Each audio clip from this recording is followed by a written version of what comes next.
یہ کھڑکی سڑک کی طرف تھی۔ دفتن لڑکی کچھ کہہ بغیر اٹھی اور باہر نکل گئی۔ انداز کچھ ایسا تھا جیسے وہ اتنی سی دیر میں یہ بھی بھول گئی ہو کہ وہ وہاں تنہا نہیں آئی تھی، بلکہ اس کے ساتھ 3 آدمی اور بھی تھے۔ دوسری حیرت انگیز بات یہ تھی کہ اس کے اس طرح چلے جانے پر اس کے ساتھیوں پر کوئی اثر نہیں ہوا تھا۔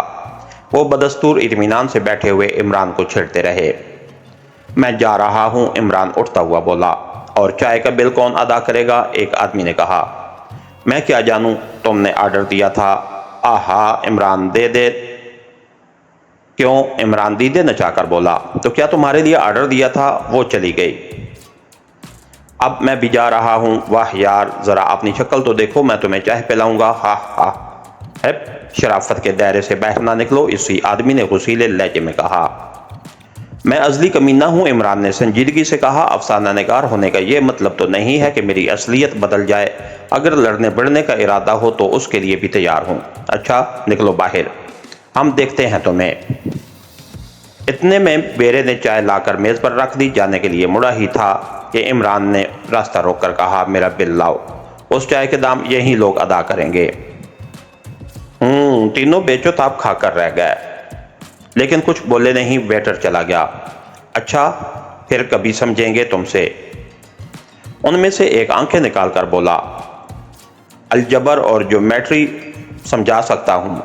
سوری، الجبرا اور جیومیٹری سمجھا سکتا ہوں، ارتھمیٹک کمزور ہے، وہ کسی اور سے سمجھ لینا۔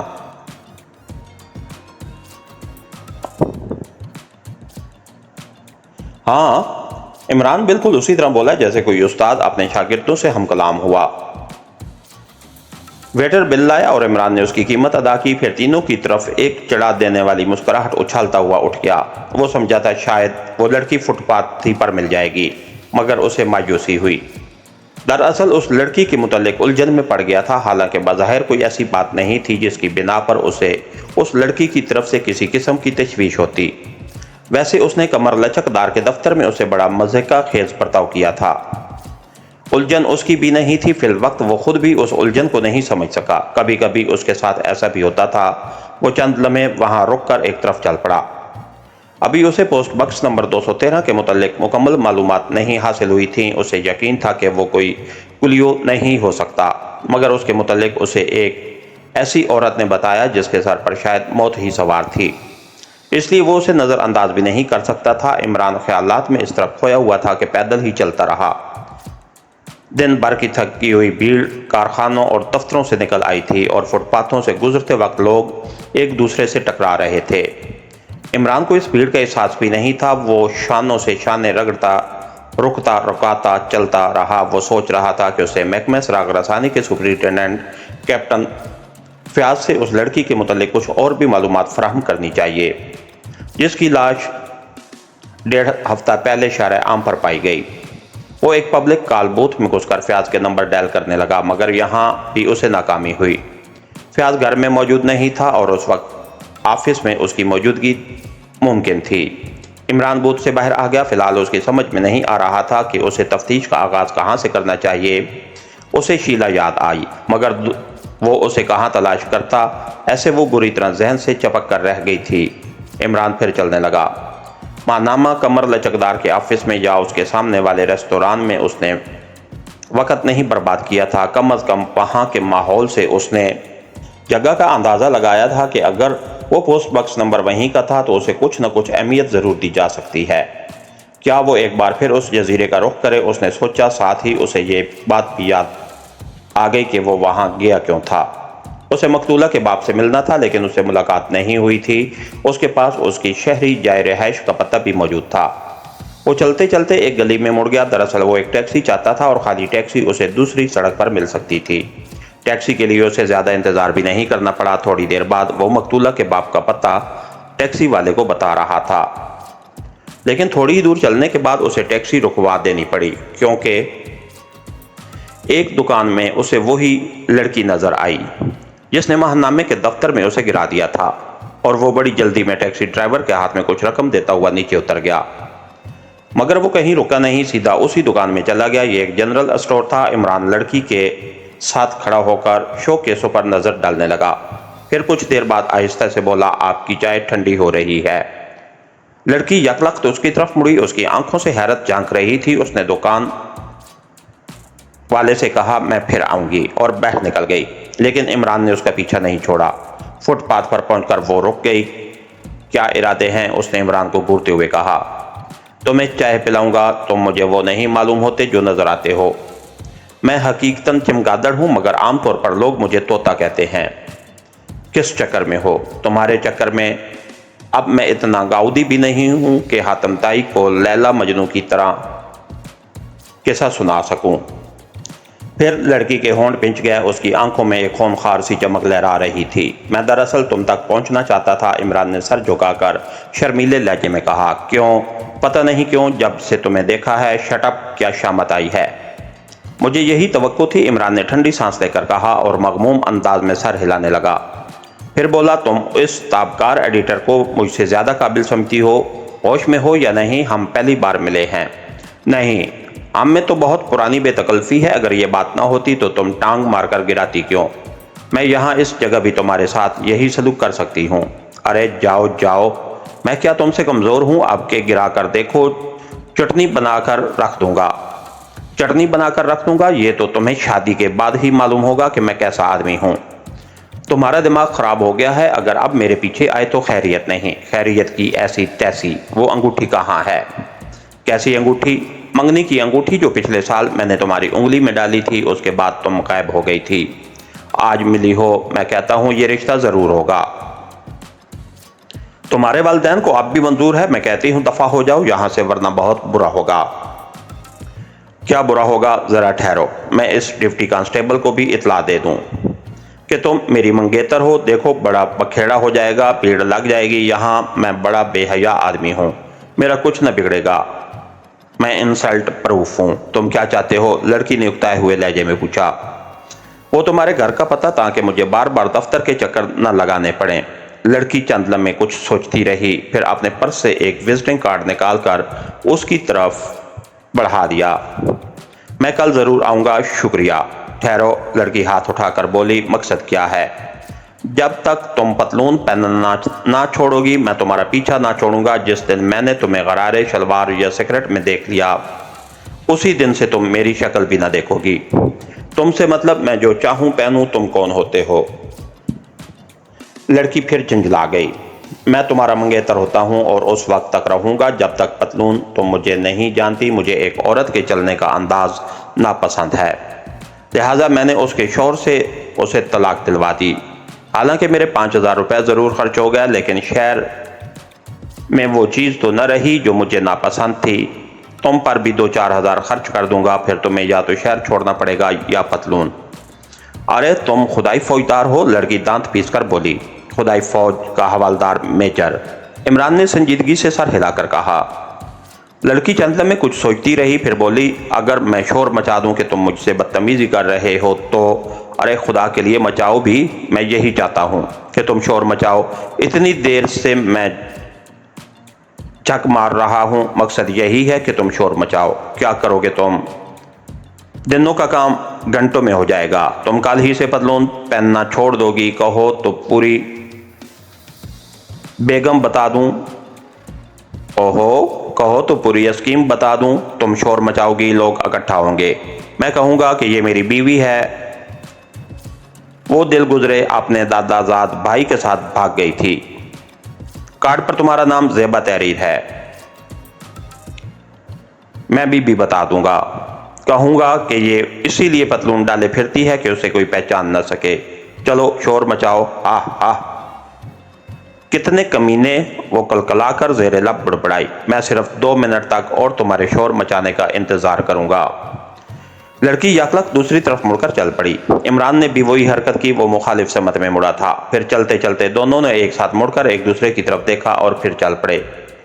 بظاہر عمران کی یہ حرکت امکان نہ تھی، لیکن حقیقتاً اس کی تہ میں بہت کچھ تھا۔ زیبا کی بجائے اگر اور کوئی لڑکی ہوتی تو عمران کی اس حرکت پر ہلڑ مچائے بغیر ہرگز نہ مانتی، مگر وہ صرف جھنجھلا کر رہ گئی تھی۔ ایسا معلوم ہوتا تھا جیسے وہ بڑی مشکل سے ضبط کر رہی ہے۔ عمران نے اسے ایک ہی نتیجہ نکالا کہ اس کے ہاتھ ضرور ملوث ہیں، اسی لیے وہ اپنی تشہیر سے ڈرتی ہے۔ اس وقت اس کا کسی قسم کا اقدام بھی پولیس کیس بن سکتا تھا، لیکن وہ پولیس کی نظر میں آنے سے کتراتی تھی کیونکہ خود اس کا ضمیر بھی احساس جرم کا شکار ہے۔